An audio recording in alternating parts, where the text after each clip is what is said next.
स्वागत है क्राइम्स इन हिंदी में। चैनल को सब्सक्राइब करें और वीडियो को लाइक करें। हालांकि उन्हें पता था कि इस बार यह मुश्किल होने वाला है। इससे पहले ये केवल फिक्सिंग चेन में शामिल कुछ क्रिकेटरों के नाम बताने के बारे में था, जिनके क्रिकेट प्रशासन में राजनीतिक आकाओं से करीबी संबंध थे। इस बार वो एक ऐसे नाम को पब्लिश करने वाले थे जो पूरे आईपीएल बैंडवैगन को हमेशा के लिए कलंकित कर देगा और भारी नेगेटिव इंटरनेशनल अटेंशन अट्रैक्ट करेगा। एक ऐसी लीग के लिए जो अभी अभी शुरू हुई है और स्पीड पकड़ रही है, उसके लिए ये सबसे खराब पॉसिबल कॉन्सिक्वेंसेस होंगे। अगर स्पेशल सेल का शक सही निकला तो भारत का सबसे बड़ा जुनून क्रिकेट अंडरवर्ल्ड का एक और इनकम सोर्स बन जाएगा और इसे अब तक के सबसे शक्तिशाली गैंगस्टर और आतंकवादियों में से एक द्वारा चलाया जाएगा। पुल पार करने का फैसला करते हुए कुमार रात में पहियों को गति देने के लिए दौड़ पड़े। उन्होंने रॉ में अपने कॉलेजेस को पहले ही कॉन्फर्मेशन के लिए भेजे जा रहे वॉइस सैंपल के बारे में सचेत कर दिया था। रॉ ने उन्हें आश्वस्त किया था कि वे प्राथमिकता के आधार पर इन सैंपल से निपटेंगे। जब तक वह पुलिस मुख्यालय पहुंचे, रिपोर्ट आ चुकी थी। रॉ अधिकारियों ने विभिन्न ग्लोबल इन्वेस्टिगेटर्स से कलेक्ट किए गए सैंपल्स से इन सैंपल्स का मिलान किया और सर्वसम्मति से अपना फैसला सुनाया। ये आवाज किसी और की नहीं, बल्कि दाऊद इब्राहिम की थी। जैसे ही इंटरसेप्शन शुरू हुआ, अधिकारियों की सांसें थम सी गईं। नेटवर्क उनकी कल्पना से कहीं ज्यादा बड़ा और जटिल रूप से जुड़ा हुआ था। ये एक पूर्ण संचार और संचालन नेटवर्क बन गया था, जिसमें देश की राजधानी में सट्टेबाज बैठे थे और मध्य और दक्षिण भारत में अपने साझेदारों से जुड़े हुए थे, जबकि नागपुर, तिरुवनंतपुरम और मुंबई में भी इसकी शाखाएं फैली हुई थीं। जब उन्होंने पिरामिड के सबसे ऊपर की ओर सट्टेबाजी के हायरार्की का पता लगाया, तो उन्हें पाकिस्तान में अंडरवर्ल्ड के दिग्गजों के साथ सीधे संवाद करने के विशेषाधिकार प्राप्त एक्सेस कार्ड वाले लोगों का एक विशेष ग्रुप मिला। स्पेशल सेल को शक था कि उनमें से सबसे बड़ा और सबसे खूंखार नाम दाऊद इब्राहिम भी शायद इसमें शामिल था। और फिर यह वॉयस इंटरसेप्ट हुआ। बैक ऑफिस में फुसफुसाहट गूंज रही थी। ये भाई कौन है? रेगुलर नहीं है? क्या करें? इन्वेस्टिगेटर्स के सामने बहुत से सवाल थे, जो कॉल के सिलसिले में एक नए किरदार पर ठोकर खा रहे थे, जिसमें ऐसे लोग शामिल थे जिन्हें वो आवाज के पैटर्न के आधार पर तुरंत पहचान सकते थे। ये नई आवाज आसानी से बड़ी रकम के लेन देन के बारे में बोल रही थी, 7-8 करोड़, जो किसी शक्तिशाली व्यक्ति का होना चाहिए। यह आंकड़ा श्रोताओं को हैरान कर रहा था। क्या यह भारतीय रुपए या अमेरिकी डॉलर में लाखों था? उन्हें बस इतना पता था कि यह एक बड़ी रकम है, क्योंकि 7 और 8 के बीच के आंकड़े पर पहुंचने के लिए बातचीत भी दोनों पक्षों के लिए महत्वपूर्ण अंतर पैदा कर रही थी। कॉल में अन्य संकेत भी थे, जिससे ऑपरेशन और तेज हो गया।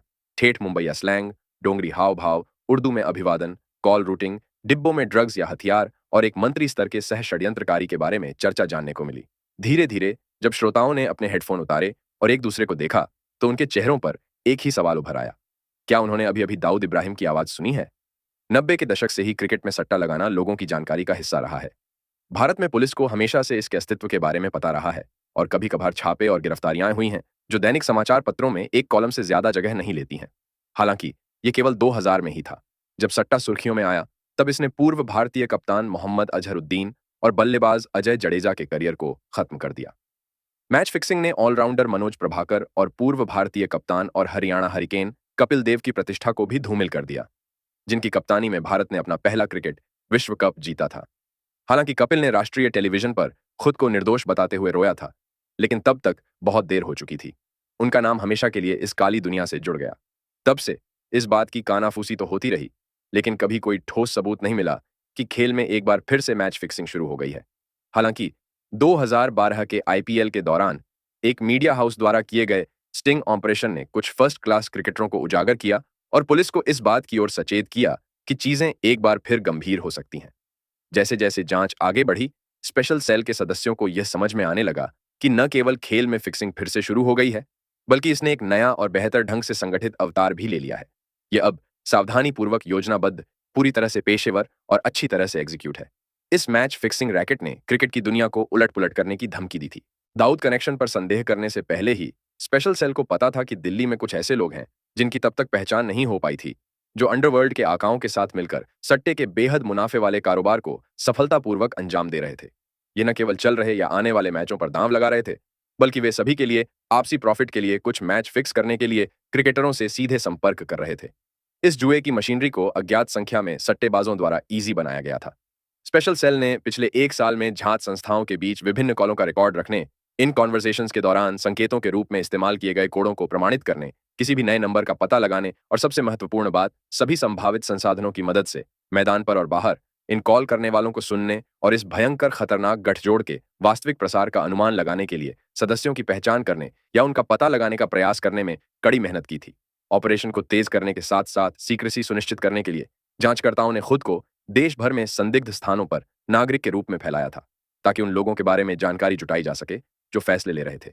लेकिन उस दिन 26 मार्च 2013 तक वो इस बारे में कोई सबूत नहीं जुटा पाए थे कि पूरी कार्यवाही को लीड कौन कर रहा था। अब जब लेटेस्ट कॉल की खबर फैली तो कंट्रोल रूम में नई ऊर्जा और उद्देश्य का संचार हुआ। टीम ने खुद को वैलिड महसूस किया। पिछले वर्ष की सभी गहरी खुदाई ने उन्हें एक वास्तविक खजाने की छाती तक पहुंचाया था, जिसमें और भी अधिक चुनौतीपूर्ण साहसिक कार्य को खोलने की क्षमता थी। अचानक उनके द्वारा प्राप्त प्रत्येक विवरण, उनके द्वारा रिकॉर्ड की गई प्रत्येक बातचीत, अनगिनत घंटों तक सुनी गई कॉल एक नए परिप्रेक्ष्य में आ गई। अगला कदम अपने boss Delhi police commissioner Neeraj Kumar IPS 1976 batch को सचेत करना था। सीबीआई के पूर्व अधिकारी होने के नाते उनके पास अंडरवर्ल्ड से जुड़े विभिन्न स्रोतों का अपना नेटवर्क था। नीरज कुमार अपने पूरे करियर में अनन्य क्लासिफाइड सूचनाओं के बारे में जानकारी रखते थे और कई कुख्यात अंडरवर्ल्ड आकाओं से खुद पूछताछ करने के बाद उन्होंने इस दुनिया के बारे में पर्याप्त जानकारी हासिल कर ली थी। अपने अनुभव के परिणाम स्वरूप उनके पास केवल बोलने के तरीके और इस्तेमाल की जाने वाली भाषा से किसी कॉल करने वाले को पहचानने की क्षमता थी। जिस टाइम रिकॉर्डिंग उन्हें सुनाई गई, नीरज कुमार को एहसास हुआ कि यह आवाज किसी ऐसे व्यक्ति की है जिसे उन्होंने पहले कभी नहीं सुना था। इस तथ्य ने ही उनके सबसे बुरे डर की पुष्टि कर दी। लेकिन फिलहाल उनका पहला काम रिसर्च एंड एनालिसिस विंग से कंफर्मेशन प्राप्त करना था।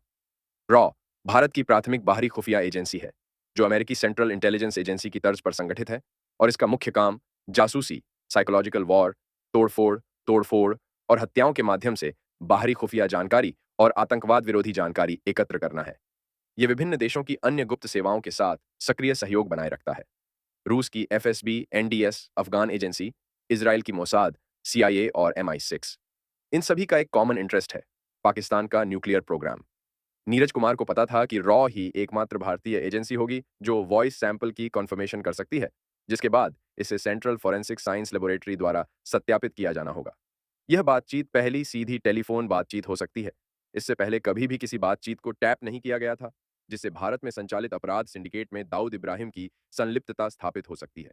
अब तक जांच एजेंसियों के पास केवल छोटा शकील और अन्य जैसे दाऊद के सिंडिकेट के सदस्यों की वॉइस ट्रांसक्रिप्ट थी, जिससे उन्हें दाऊद को केवल एक साजिशकर्ता के रूप में ही बुक करना पड़ा। लेकिन ये कॉल इसे हमेशा के लिए बदल सकती है। नीरज कुमार को निर्भया गैंगरेप मामले में पूरे देश को झकझोर देने वाली आलोचनाओं के बाद खुद को बचाने के लिए इस मामले को सुलझाने की सख्त जरूरत थी। दिल्ली पुलिस कमिश्नर ने खुद को उस दुर्भाग्यपूर्ण मामले में तूफान के केंद्र में पाया और अपने शानदार करियर के अचानक अंत को स्वीकार करने के लिए लगभग इस्तीफा दे दिया था। हालांकि ये फोन कॉल उनके लिए मुक्ति का अवसर हो सकता है और इस बार वे युद्ध के लिए तैयार थे। बेशक यह आसान नहीं होगा। उन्हें अच्छी तरह पता था कि अगर उनका संदेह सही साबित हुआ और उन्होंने विभिन्न सार्वजनिक स्रोतों को सूचित किया, तो उनकी तरफ से एक छोटी सी चूक भी उन्हें आसान शिकार बना सकती है। साथ ही आईपीएल की लहर के विशाल इक्विटी पर सवार मशहूर हस्तियों और व्यापारियों के साथ साथ क्रिकेट और राजनीतिक दुनिया के विभिन्न प्रबंधकों और वरिष्ठ सदस्यों से मिलकर एक शक्तिशाली लॉबी थी, जो किसी भी तरह से इस खबर की सराहना नहीं करेगी। 2000 में सीबीआई के डीजीपी के रूप में अपने कार्यकाल के दौरान उन्हें वाजपेयी के नेतृत्व वाली एनडीए सरकार के गुस्से का सामना करना पड़ा था, जब कुमार ने आरोप लगाया था कि हैंसी क्रोनिये कांड के बाद उन्हें आगे की जांच रोकने के लिए मजबूर किया गया था। सरकार के साथ वह निराशाजनक अनुभव अभी भी उनकी याद में ताज़ा था। आपको यह वीडियो कैसा लगा? कमेंट्स में ज़रूर बताएं। थैंक्स।